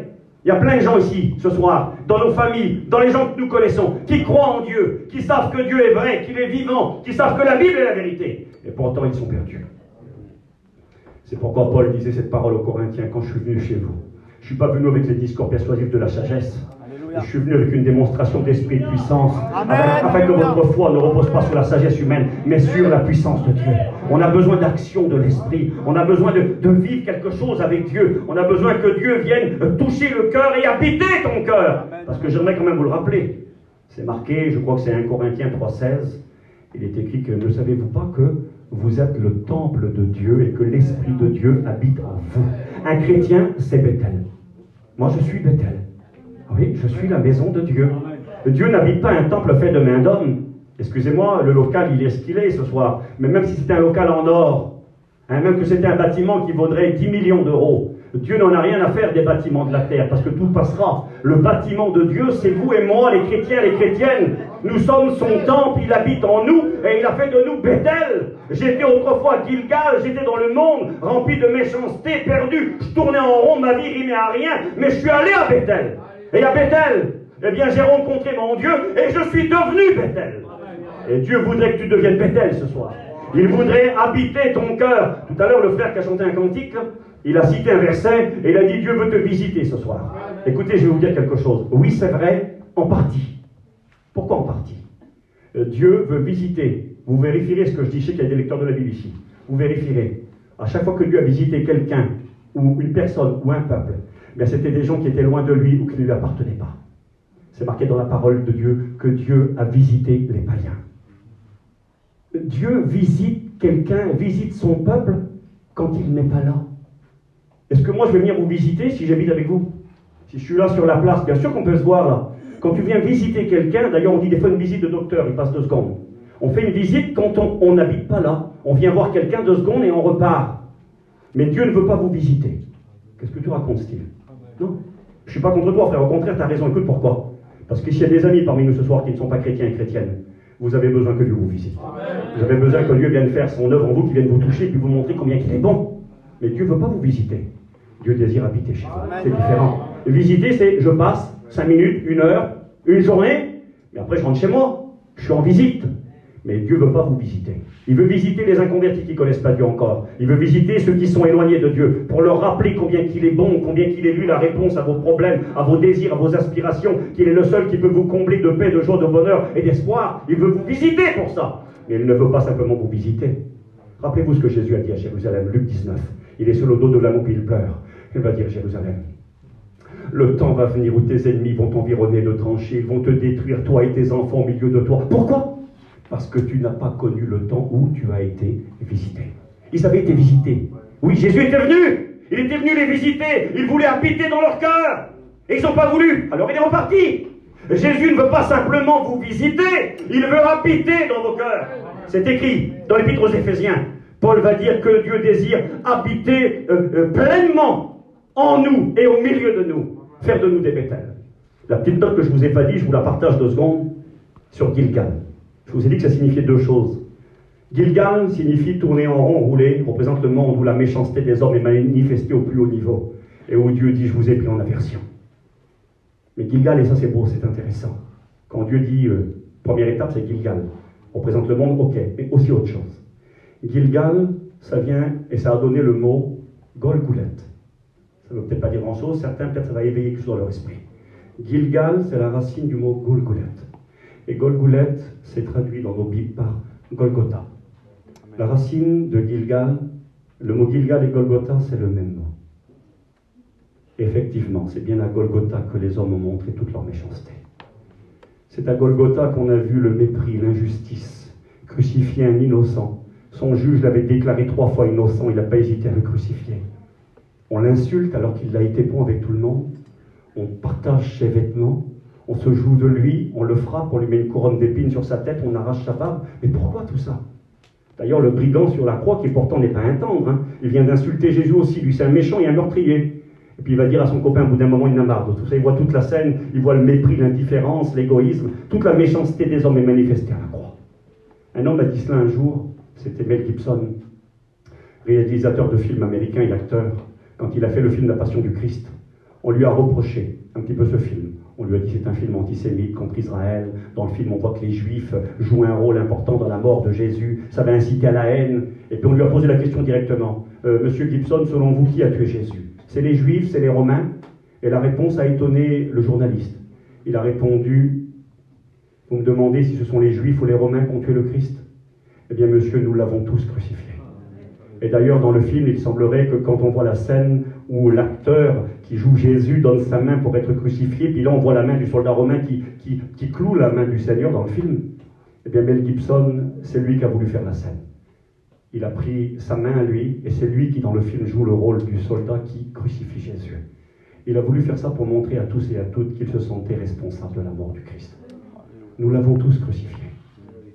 D'ailleurs, c'est ce que Pierre dira le jour de Pentecôte, acte 2. Il va dire, ce Jésus que vous avez crucifié, Dieu l'a ressuscité d'entre les morts. Nous l'avons crucifié. Nos méchancetés, notre égoïsme. Tu regardes la croix là. Méchanceté, égoïsme, profit, mensonge, accusation, insulte, mépris. Tout ça là, c'est vous et c'est moi. Gilgal, toute la méchanceté manifestée, toute la haine, toute l'injustice, tout ce que l'homme est. Et à Golgotha aussi est manifesté tout l'amour de Dieu pour vous et moi. Au milieu des ténèbres, de la méchanceté, du péché, de l'horreur, il y a cette voix qui jaillit de la bouche de Jésus comme un rayon de soleil et qui dit, Père, pardonne-leur. Ils ne savent pas ce qu'ils font. Et j'aimerais vous dire ce soir que si on veut espérer un jour aller au ciel, il faut devenir Bethel. Mais pour devenir Bethel, il faut passer à la croix. Pour devenir Bethel, il faut comprendre que ce monde ne mène à rien, qu'il faut le fuir et tourner le dos au monde. Mais que lorsqu'on tourne le dos au monde, il faut trouver la porte de secours. Et que la porte de secours, c'est Golgotha. Je passe à Golgotha, je réalise que celui qui est élevé entre ciel et terre sur le bois infâme de la croix est mort pour moi et à cause de moi. C'est mon péché qu'il a crucifié, c'est moi le responsable, il a pris ma place, il est mort pour moi. Et quand je réalise cela dans mon cœur, et qu'avec humilité, je lui demande pardon. Seigneur Jésus, tu es mort pour moi, tu as souffert, tu as payé pour moi, je crois en toi. Merci pour ce que tu auras accompli. Alors je peux devenir Bethel. C'est important. Il faut passer à Golgotha. Il faut devenir Bethel. Et puis je me dépêche. Tu as fait ta route. Je vous dis ça quand même une seconde. Il y en a qui sont venus ce soir à la réunion là. Ils ne sont peut-être pas chrétiens, ils ne sont pas engagés avec Dieu. Ils sont encore à Gilgal dans le monde. Et puis ce soir, ils sont en train de réaliser qu'il faut passer à Golgotha. Il faut comprendre qu'il ne suffit pas d'avoir un crucifix à la maison. Certains aiment bien, j'en ai vu des gens comme ça. J'étais récemment en Irlande, les gens sont très religieux, et puis il y a des croix avec Jésus un peu partout. Je l'ai dit, moi, à certaines personnes. Je ne les ai pas attaqués sur la religion, je ne les ai pas attaqués sur un crucifix. Au contraire, je leur ai dit, oui, le crucifix, là. Eh bien, il est là pour vous rappeler que Dieu vous a aimé et que Jésus est mort pour vos péchés.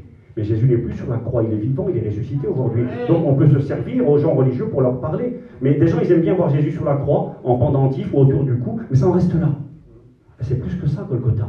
Il ne suffit pas d'avoir le pendentif ou le dessin ou le portrait ou une croix autour de son cou. Il faut réaliser que la croix doit être plantée dans nos cœurs. Amen, amen, amen. Que celui qui est mort, il l'a été par amour pour nous, parce que c'était le seul moyen pour que nous soyons réconciliés avec Dieu et que nous puissions être sauvés.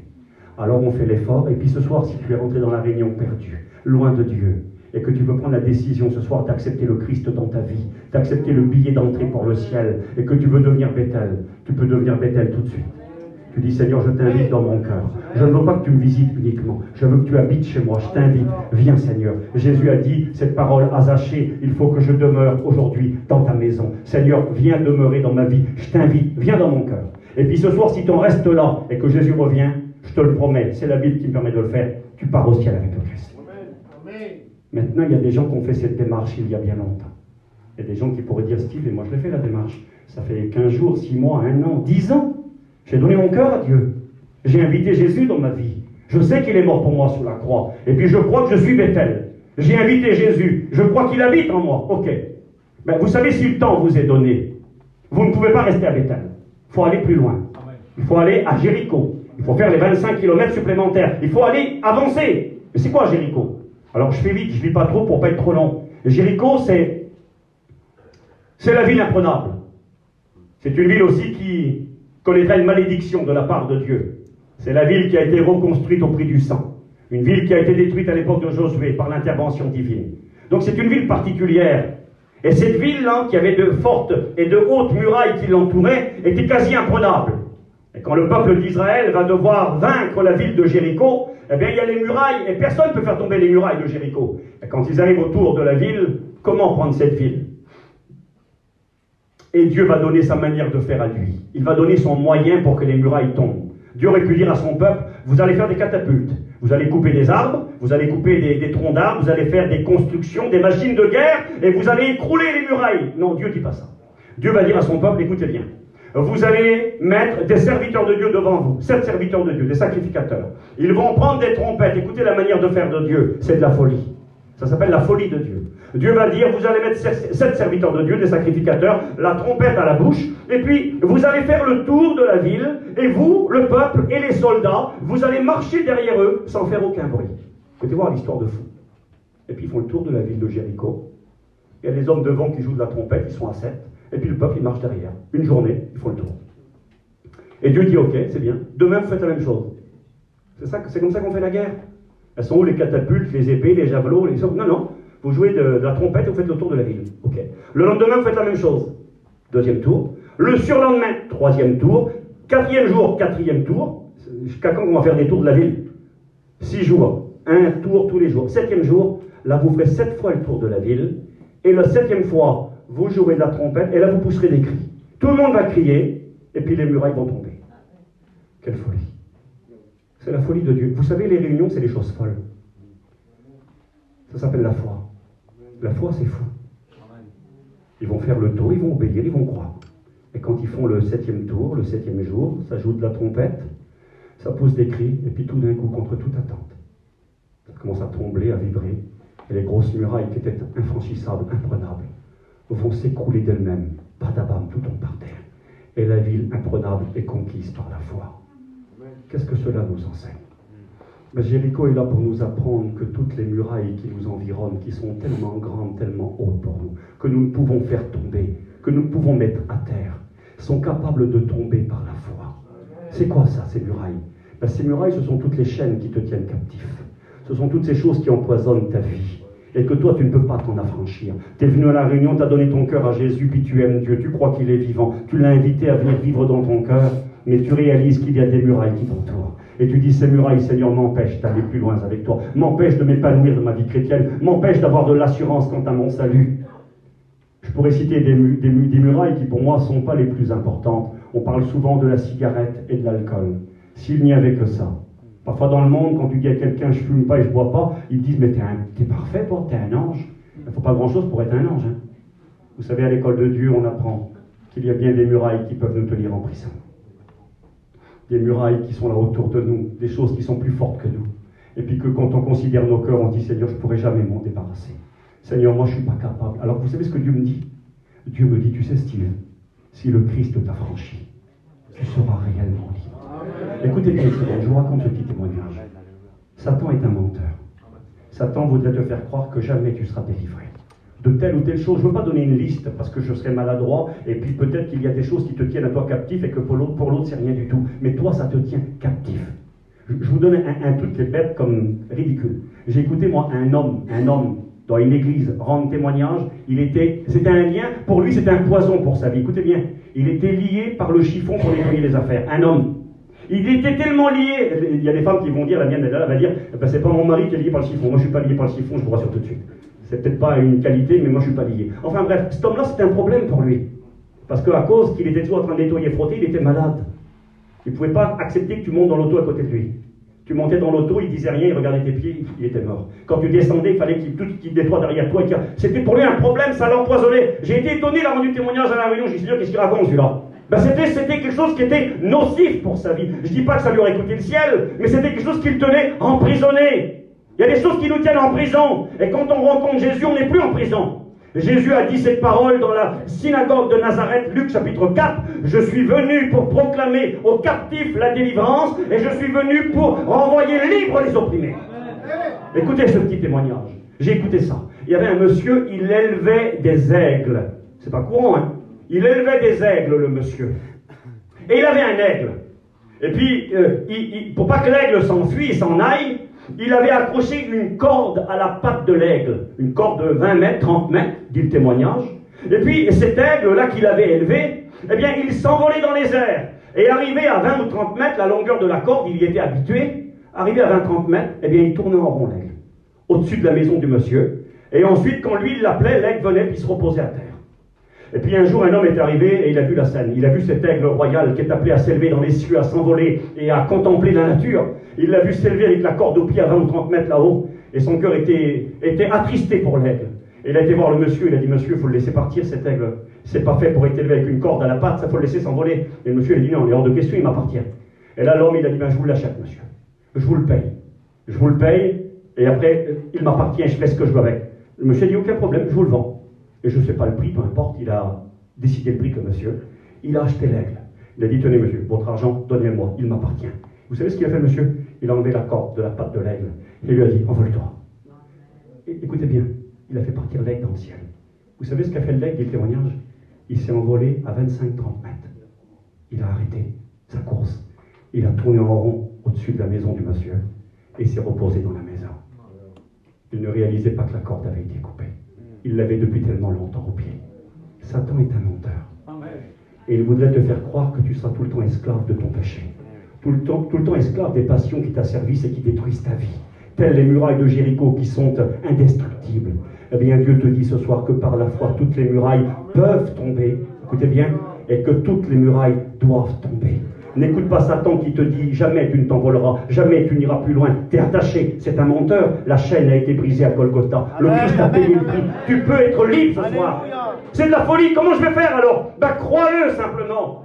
Ils l'ont cru, ils ont fait le tour de la ville, c'était ridicule. Ils ont chanté des cantiques, joué de la trompette, c'était ridicule. C'est ridicule ce soir. Le frère va faire, mettons, un appel, et puis moi je vais lever la main, et je vais dire, Jésus, délivre-moi, je crois en toi, et puis Jésus va me délivrer. Eh bien oui. Amen. Voilà, c'est tout. Amen. Juste ça, juste ça. C'est trop simple. Eh bien justement, c'est là le problème.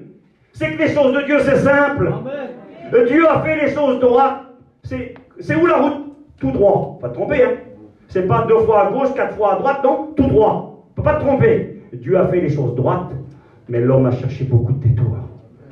Tu n'as pas besoin de faire de pèlerinage, tu n'as pas besoin d'aller à Lourdes, tu n'as pas besoin d'aller à la Mecque, tu n'as pas besoin d'aller à Jérusalem. Ce soir, ici, dans ce local, par la foi, tu t'approches de lui et tu dis, Seigneur, moi je suis Bethel et je t'ai invité dans ma vie, mais je suis conscient avec honnêteté qu'il y a encore du Jéricho chez moi. Je suis conscient qu'il y a des grandes murailles qui me tiennent en prison et puis j'arrive pas, Seigneur, moi je peux pas. Mais ce soir, par ta parole, tu me rappelles, je peux être libre parce que tu as payé le prix et je veux croire en toi. Et je veux confesser que les chaînes qui me tiennent captif vont tomber et je vais m'envoler dans les airs avec le Seigneur. Il faut passer à Jéricho. Tu ne dois pas rester esclave. C'est une anomalie. Ça fait 10 ans que tu es chrétien, j'exagère, 50 ans que tu es chrétien. Et puis tu es toujours à Bethel. Tu es toujours captif. Je m'excuse, que Dieu me garde, je veux juger personne. Tu es un chrétien, mais quand les gens te regardent, ils ne voient pas un chrétien chez toi. Ils voient un esclave de Jéricho. Quand on te regarde dans ton attitude, ton comportement, dans ce que tu es, dans ce que tu dégages, on voit l'esclave de Jéricho. Et on voit que les murailles sont autour de toi, puis tu es malheureux. Jéricho, tu es malheureux dans la ville. Il faut que les murailles tombent. Il faut que la gloire de Dieu se manifeste. Il faut que tu t'envoles dans les airs. Ne sois pas là qui tourne en rond et qui croit qu'il est obligé de rester là. Tu n'es pas obligé de rester là. Le Christ a payé le prix. La chaîne est coupée. Tu vas pouvoir t'envoler ce soir. Je fais vite pour terminer maintenant. Il arrive à Jéricho. Ce que j'ai dit pour Bethel, c'est valable pour Jéricho. Tu es à la Réunion ce soir, tu t'appelles Bethel depuis un certain temps, mais tu es encore à Jéricho. Là, ce soir, les chaînes peuvent tomber. Et si tu n'as pas le temps d'aller au Jourdain, c'est pas grave. Ce soir, tu vas partir dans le ciel, Jésus va venir te prendre. Mais il y en a qui ont passé Jéricho depuis longtemps aussi. Ils ont rencontré Jésus il y a quelques mois, quelques années. Ils sont devenus Bethel. Ils ont quitté Gilgal, ils sont passés à la croix. Et puis devant eux, maintenant, se présente une autre étape. Le Seigneur dit, écoute, c'est la dernière étape maintenant. Il reste 20 km. C'est pas facile, faites tous vos efforts. Seigneur, je viens de faire 55 km. J'ai fait ce que je pouvais, j'ai cru en toi. J'ai jeûné, j'ai prié, je t'ai demandé, je me suis placé devant toi. Et puis je te rends grâce. Je suis Bethel. Et puis Jéricho, les murailles sont tombées par la foi. Ok. Maintenant, tu vas faire la dernière étape. Si le temps t'est donné, il reste 20 km, va au Jourdain. Puis là, il arrive au Jourdain. Il obéit. Alors le Jourdain, la première note est très simple. J'ai rien à y gagner, je vous annonce l'évangile. Jésus a dit dans l'évangile de Marc, chapitre 16, verset 16. C'est quoi qui est écrit? Dites-le mes copains, c'est pas un piège. Marc 16, 16. C'est souvent le résumé, on va vite comme ça. Marc 16, 16, qu'est-ce qu'il dit le verset? C'est Jésus qui parle. Et il dit, vous savez, dites-le, si vous le savez. Celui qui croira et qui sera baptisé sera sauvé. C'est pas Steve qui a dit ça. C'est pas la mission Vie et Lumière, c'est pas les évangéliques, c'est pas les protestants, c'est pas les catholiques, c'est pas le pape, c'est pas un pasteur. Celui qui a dit ça, il s'appelle Jésus. Et Jésus a dit, celui qui croira, qui aura passé Bethel, qui aura passé Jéricho, et qui sera baptisé, sera sauvé. Et moi, des fois, j'écoute des personnes qui me disent, mais tu sais, moi, je suis un chrétien, j'ai rencontré Jésus, j'aime le Seigneur, j'ai fait des expériences, hein, Il m'a délivré de la cigarette, du mensonge, du vol, des mauvaises paroles. Mettez toute une liste, si vous voulez. J'ai rencontré le Seigneur, ah oui. Tu es engagé avec Dieu? Ah non, je ne suis pas encore engagé. Comment ça, tu n'es pas engagé? Non, mais tu as vu, je veux attendre, on verra. Tu vas attendre quoi? Celui qui croit. Il y en a qui disent, oui, mais Steve, le baptême, c'est pas salutaire. Alors, c'est un pasteur qui a dit ça. Moi, je reprends un peu mes frères, ils ont raison. Il a dit, ah bon, ben dis, montre-moi où c'est que c'est écrit dans la Bible, ça. Montre-moi qu'il y a un verset qui dit que celui qui n'est pas baptisé, c'est pas utile. Ben, il dit, ce qui est écrit, par contre, c'est marqué que celui qui croit et qui est baptisé, lui, il est sauvé. Il reste, c'est pas écrit. Ah oui, mais le brigand sur la croix, le pauvre brigand sur la croix, il a eu la possibilité de se baptiser. Il était crucifié, des clous dans les mains, dans les pieds, puis il est mort. Il n'a pas eu la possibilité. Et puis quand on n'a pas la possibilité, aucun problème. Mais quand on a la possibilité, et que des semaines, des mois, des années s'écoulent, et qu'on est au même stade, et qu'on refuse d'obéir, le baptême est un acte d'obéissance, c'est un acte d'amour, c'est l'engagement d'une bonne conscience envers Dieu. De toute façon, on le sait. On le sait parce que quand on est baptisé, il y a des choses qu'on ne se permet plus. Et justement, le fait de ne pas baptiser, on dit ça des fois, mais je ne suis pas encore baptisé, tu sais. Sous-entendu, j'ai encore des possibilités, j'ai encore des libertés. On sait très bien que le baptême nous engage. Et c'est la raison pour laquelle certaines personnes refusent de se baptiser. Et moi, écoutez bien, je le dis avec beaucoup de vérité dans mon cœur. Quelqu'un qui, depuis des mois et des années, dit avoir rencontré Jésus, avoir fait des expériences avec Dieu, et qui refuse de se baptiser, eh bien, excusez-moi, je peux douter que cette personne est réellement sauvée. Je peux douter. Mon frère, je ne sais pas si tu es sauvé. Normalement, c'est l'inverse. Normalement, quelqu'un qui a rencontré Jésus, qui est né de Dieu, qui est devenu Bethel et qui a passé Jéricho, normalement, c'est lui qui vient de trouver et puis qui dit, mon frère, je peux me baptiser, moi. Attends un petit peu, mon copain, on va attendre, ça fait deux jours, ça fait 1 heure. Attends un petit peu, ça brûle en toi. Moi, je me rappelle mon expérience. Je brûlais, je voulais me baptiser à toute fin. Oui, c'est comme ça, normalement. On doit ralentir dans la Bible. On croit, l'homme, il vient d'écouter l'évangile, il est dans un char, il y a avec lui un serviteur de Dieu, il prêche la foi en Jésus, il lui prêche le baptême, et il va dire, ah bon, mais qu'est-ce qui empêche que je sois baptisé? Mais ça fait 2 secondes que je viens de t'expliquer le baptême. Oui, mais moi je veux être sauvé. Ben écoute, si tu crois, c'est possible. Quand? Ben tout de suite. Ils descendent du char, ils vont dans l'eau, dans un trou d'eau sur le bord de la route. C'était un ministre, monsieur. Excusez-moi ce que je vais dire. Comme un commis dans le trou. Alors, sur le bord de la route. Il aurait pu dire, je vais attendre de rentrer là-bas en Éthiopie, je suis le ministre des Finances de la reine, on va prendre un baptistère en or, on va faire une grande cérémonie dans le palais du roi. Non, là, sur le bord de la route, dans un fossé. Là, allez, moi je crois, je vais être sauvé, tu veux? Allez, descend, pouf, il le plante dans l'eau, et il sort. Je le dis au passage, s'il y a des hommes et des femmes qui sont là ce soir, et qui disent aimer Jésus et croire en lui, qu'il revient bientôt, et qui refusent de passer par les eaux du baptême, et que ça fait longtemps que ça dure, ben vous êtes en danger. Le ciel peut vous être coûté. Le Jourdain, c'est le baptême. Rappelez-vous quand même que Jésus s'est baptisé dans le Jourdain. C'est l'obéissance à Dieu. C'est par la foi fait ce que Dieu nous demande de faire. Je vais vite avec vous terminer maintenant. Le Jourdain représente bien sûr le baptême pour nos amis qui ne sont pas engagés avec le Seigneur et qui sont là ce soir. Engagez-vous, venez trouver les pasteurs ici. Dites-leur, moi je veux être sauvé, je veux aller au ciel. Et puis si tu n'as pas le temps, si Jésus revient ce soir et que tu as pris la décision dans ton cœur, t'inquiète pas, tu vas partir avec nous. Et prends la décision. J'ai fait une réunion à Châtellerault il y a 4-5 ans en arrière. Vraiment, j'ai été content. Je ne prêchais pas en plus sur les baptêmes, rien de tout ça. Je ne sais même plus ce que j'avais prêché, c'est pas tellement important. J'ai fait la réunion. Et à la fin de la réunion, une femme de 84 ans, elle est venue trouver le pasteur.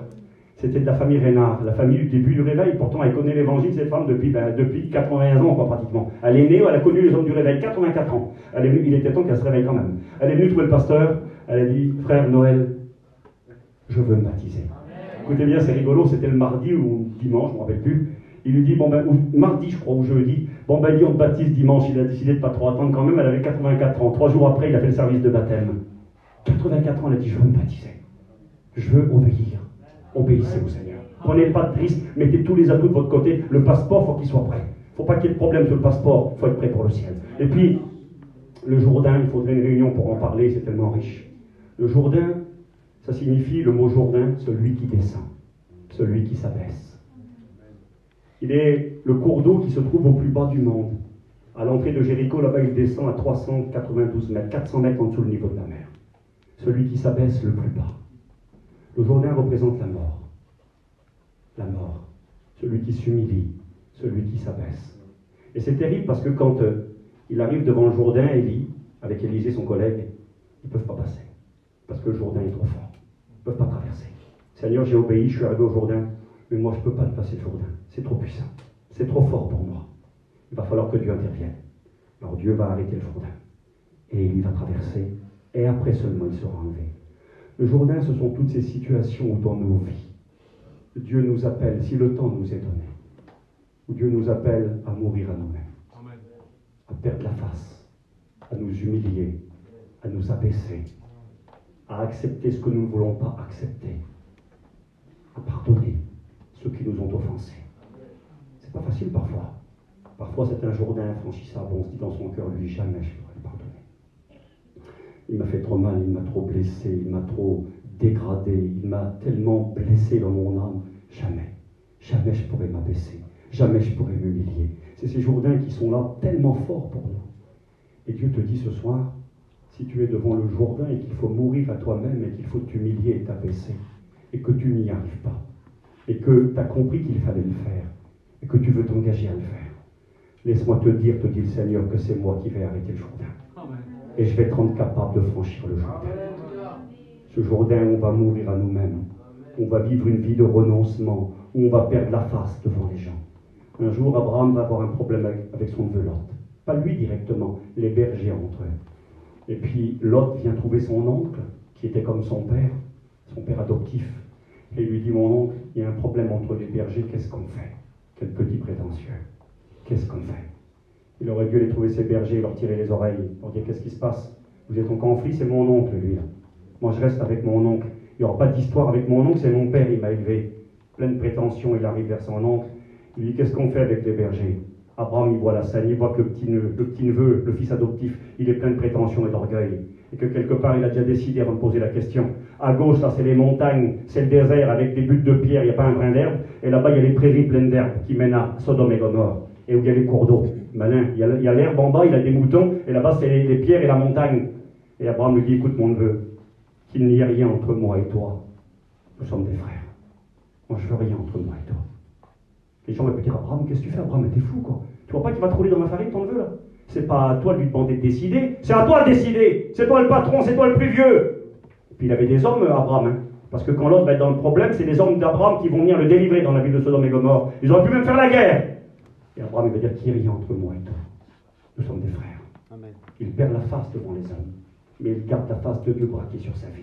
Amen. Et puis le petit Lot prétentieux répond, bon ben, si tu vas à gauche, il va à droite. Bon ben vas-y mon oncle, hein, prends la route que tu veux. Ah oui, il a pris direction, lui, la ville de la plaine, il a choisi l'herbe, les vallées. Les gens d'Abraham, ils ont dit, regarde Abraham, comment il s'est moqué de toi, ton neveu, il t'a roulé dans la farine. Regarde, il a pris la belle plaine là-bas. Regarde ce qu'il nous a donné, la montagne et la pierre. Quelque temps plus tard, le déluge de feu allait s'abattre sur Sodome et Gomorre. Et Abraham, qui était en sécurité là-bas sur la montagne, fut épargné. Et Lot y a échappé de justesse. Mais il y a laissé sa femme et ses 2 filles. Il vaut mieux perdre la face devant les hommes et passer tous les Jourdains qui sont devant nous, même si ce n'est pas facile. Ne me faites pas dire ce que je ne dis pas ce soir. Il y a des situations tragiques, parfois familiales, où on est rempli de déception, d'amertume, de colère. Et on se dit, Seigneur, mais je ne peux pas. Je ne peux pas mourir à moi-même. Je ne peux pas m'abaisser, je ne peux pas m'humilier. Mais le Seigneur te dit ce soir, tu n'as pas le choix. Si le temps vous est donné. Et qu'il faut mourir à vous-même, qu'il faut vous abaisser, vous humilier, quelles que soient les situations. Demandez à Dieu la force parce qu'il faut le faire. Et si vous le faites, et si vous voulez le faire, si vous prenez l'engagement de le faire, vous allez voir que Dieu va tout aplanir. Amen. Le Jourdain va s'arrêter. Vous allez traverser. Et quand Jésus revient, tu as quitté Gilgal, tu es passé à Bethel, tu es passé à Jéricho, tu as passé le Jourdain. Pendant qu'il continuait à marcher, il fut enlevé dans un char de feu, dans un tourbillon, pardon, et il partit dans la gloire. Il y a des étapes à franchir, et ce soir, est-ce que tu le veux? On baisse nos têtes, s'il vous plaît. Jésus revient, vous le savez, je le sais aussi. Il veut te prendre avec lui. Il ne veut pas que tu fasses partie de ce grand nombre qui resteront dehors. Beaucoup chercheront à entrer, mais ne le pourront pas. Et ils diront, Seigneur, mais pourquoi? Pourquoi? Parce que tu es resté à Gilgal. Pourquoi? Parce que tu n'as pas voulu devenir Bethel. Seigneur, je suis devenu Bethel. Oui, mais le temps t'était donné. Et tu n'as pas voulu passer par Jéricho. Tu es resté captif de tes passions, de ce qui avilissait et détruisait ta vie. Et tu n'as jamais voulu que je te libère. Tu as voulu rester dans cet état d'esclave. Le Seigneur te dit, c'est dangereux pour ta vie. Laisse-le te délivrer ce soir. Sois libre, que les murailles tombent.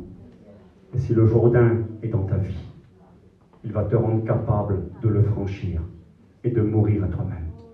Nous sommes devant le Seigneur, s'il vous plaît. Que la parole de Dieu produise en vous une réflexion et une décision.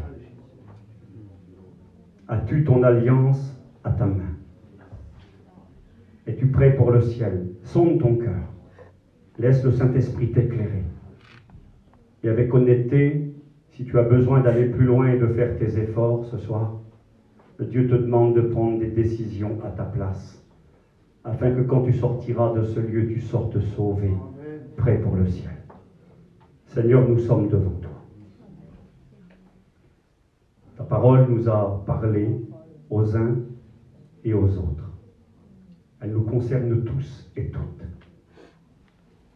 Je te rends grâce, Seigneur, parce que ce n'est pas de la prétention, c'est de la foi. Je suis devenu Bethel il y a maintenant quelques années par ta grâce. J'ai quitté Gilgal, j'ai cru en toi.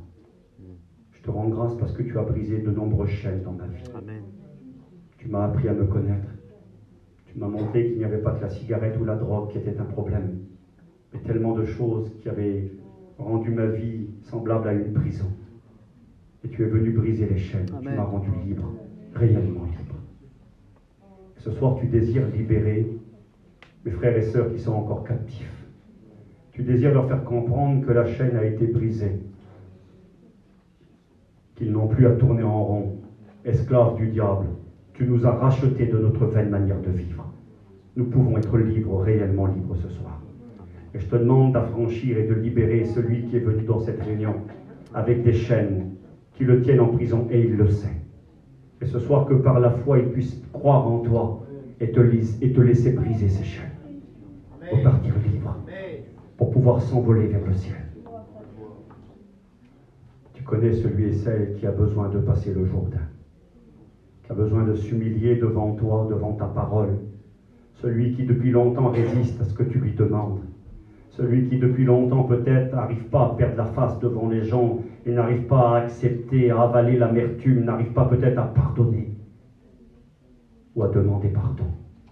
Je te rends grâce parce que tu rends capable la réconciliation. Amen. Que ces Jourdains qui sont plus forts que nous, toi tu peux les arrêter. Seigneur, fais que rien ne vienne faire obstacle, que rien ne vienne nous tenir attachés. Nous voulons être prêts, nous croyons que tu reviens, et nous voulons que notre destination soit le ciel, être des Élie, chacun pour notre part.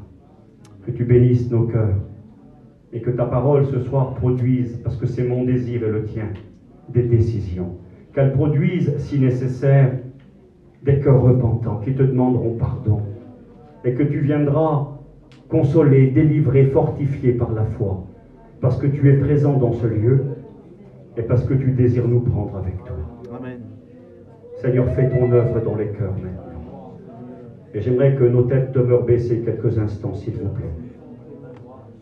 On n'est pas venu participer à une réunion juste pour écouter quelqu'un parler. Vous êtes venus ici pour que Dieu vous parle.